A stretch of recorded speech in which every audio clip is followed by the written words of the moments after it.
Студенттер, бүгінгі біздің сабағымызға қош келдіңдер. Енді сабағымызды бастамас бұрын алдымен топқа бөлініп алсақ. Мына жерде әдемі қораптың ішінде біздің сіздерге жасырынған әдемі карточкамыз бар.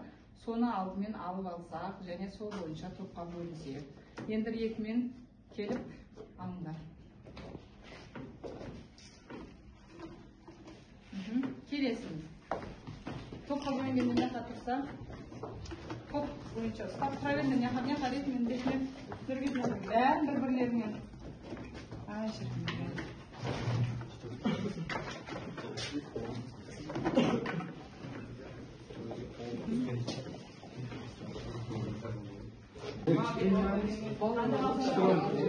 Видео араластырмай, ретімен алайық. Асылбек алдың ба?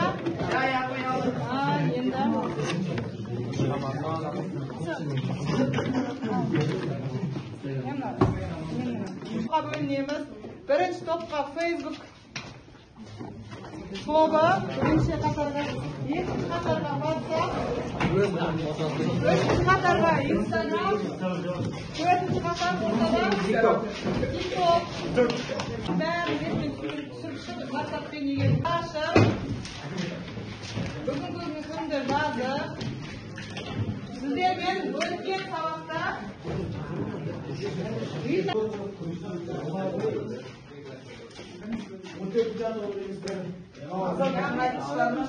атом элементтері, көміртегі қалай. Енді сол үй тапсырмасы бойынша сіздерге сұрақ беріледі.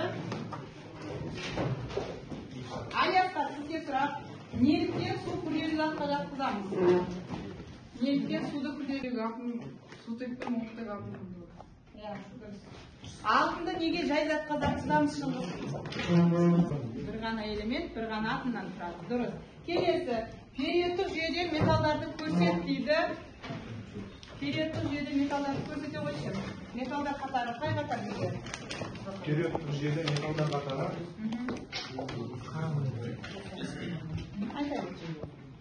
Металдар қатары бізде қайсы? Екінші және бірінші топ элементтері. Келесі, бетіне сурет салу үшін қолданылатын реакцияны тақтаға жазып берсем.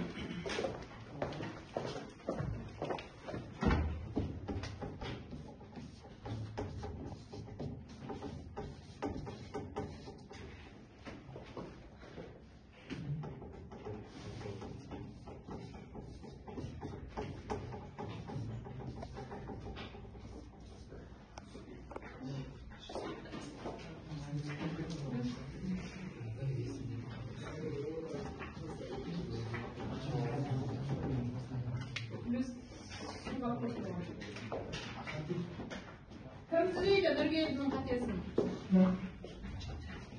Нұргелдінің қатесін кім түзейді?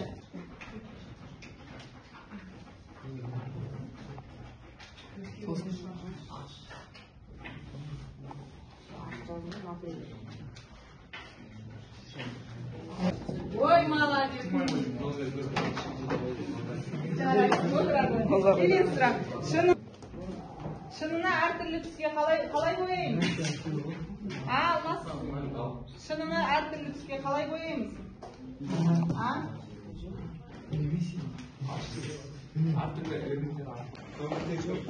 Көміртек жер қойнауларында қаза байлықтарды Мысалға біздің отын көміртек жаққанда енді Нұргелді саған сұрақ, көміртектің табиғатта таралуы. Мәлімет. Апай, мен айтайыншы. Қорғасынға қысқаша мәліметіне топта. Апай, мен айтайыншы. Қорғасын 210 градуста балқиды. Бек Сұлтан айтады. Солтүстікте Қырғызстанға күшті металл. Тағы қайда қолданамыз? Аккумуляторда қолданамыз. Тағы. Астыққа қоямыз.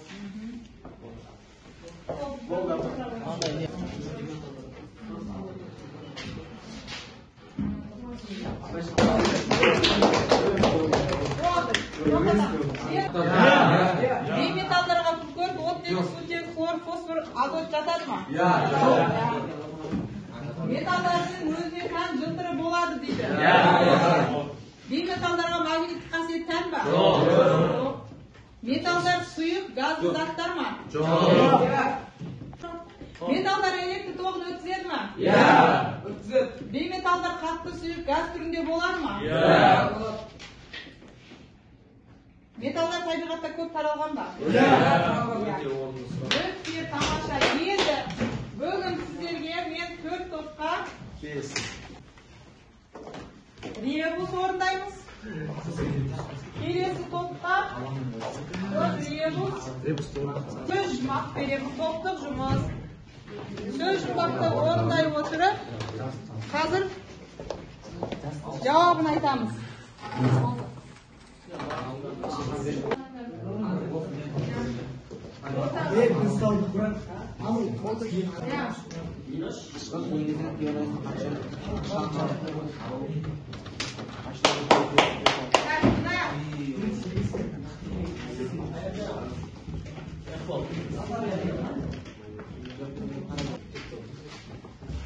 Орындалып бітті ма? Уақыт бітті. Ал ендеше азот деген тақырып шығыпты. Я, дұрыс. Енді екінші тикток тобында аммиак деген сөз шығыпты. Ал сөз жұмбағымызда не сөз шықты? Қандай сөз? Азот деген сөз шықты ма? Біздің тақырыбы. Дәптерімізге ашайық. Бүгінгі сабақтың тақырыбы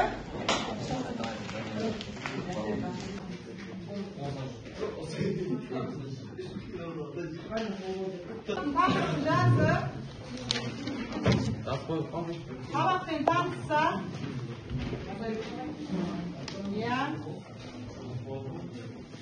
аммиактың қолданылуы алыстан екінші топқа аммиак пен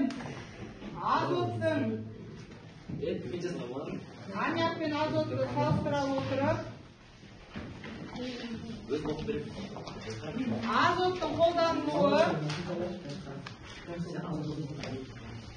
және аммиактың қолданылуын қазір аламыз. Алдымен кітапты ашып, тақырыпты оқып, сол бойынша танысып, соған түсініктеме жүргіземіз.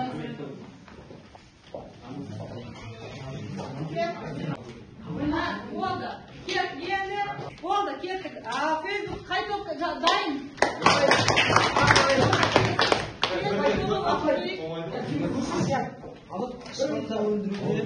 металл дәнекерлеуде, дәрі-дәрмек өндіруде, қопарғы заттар өндіруде, тоңазытқыш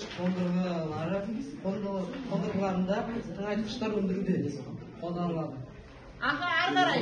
Келесі топ. Азоттың қолданылуы. Азоттың қолданылуы. Азот азық-түлік өнеркәсіптерінде кеңінен қолданады. Азот атмосферасында сақталған азық-түлік ұзақ уақытқа бұзылмайды. Бар ма айтатын қосатындарыңыз?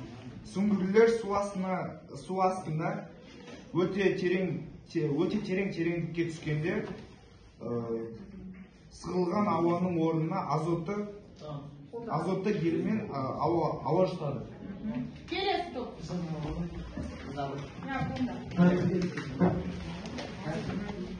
Азот салыстырмалы жарғылы адамзат үшін өте пайдалы.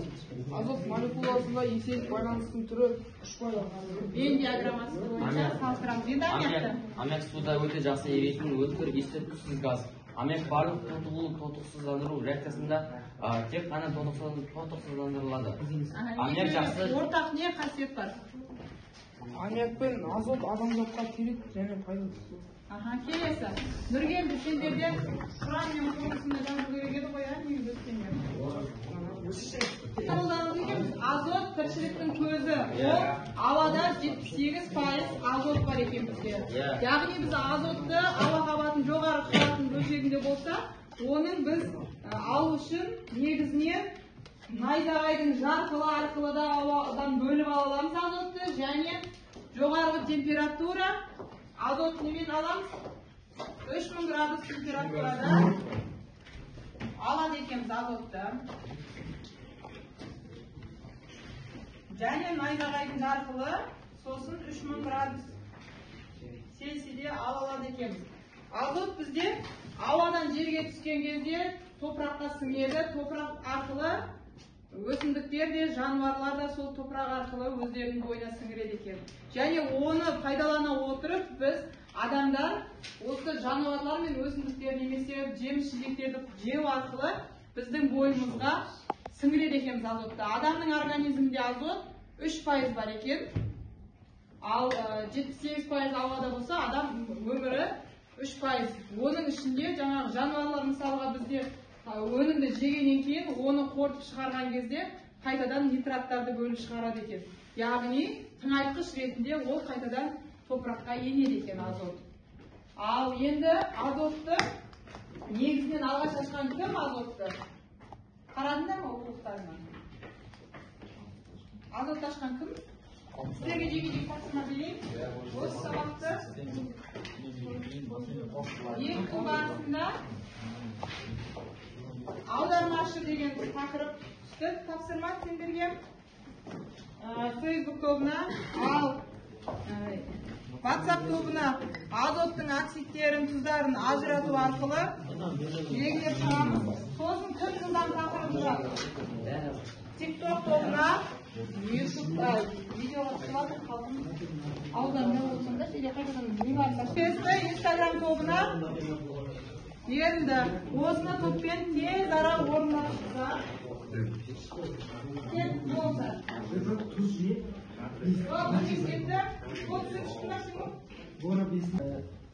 Аммония қорқышқы.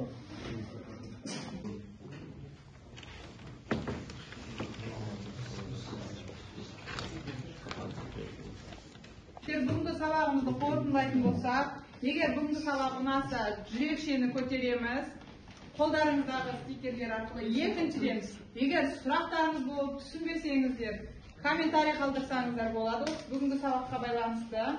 Және де бүгінгі сабақтан алған білімдеріңізді алдағы уақытта қолданамын, немесе қасымдағыларға айтамын десеңіздер, поделиться етсеңіздер болады. Яғни бүгінгі сабағымызды біз әлеуметтік желі әдісіндегі қолдана отырып, стикерлермен бағалап отырмыз. Үйге тапсырма нөмір 11-ші есе кітабымызда көрсетілген осы бүгінгі тақырыптың соңғы бөлімінде. Назар салып тыңдағандарыңызға үлкен рахмет. Сабағымыз аяқталды. Белсенділік танытқан Facebook командасына және WhatsApp, Instagram, TikTok командаларына жақсы деген баға қойылады. Және ішінде жақсы белсенділік танытқан Нұргелдіге, Алмасқа, Шыңғысқа, Дидарға, Еркебұланға 5 деген баға қойылады. Сабақ аяқталды.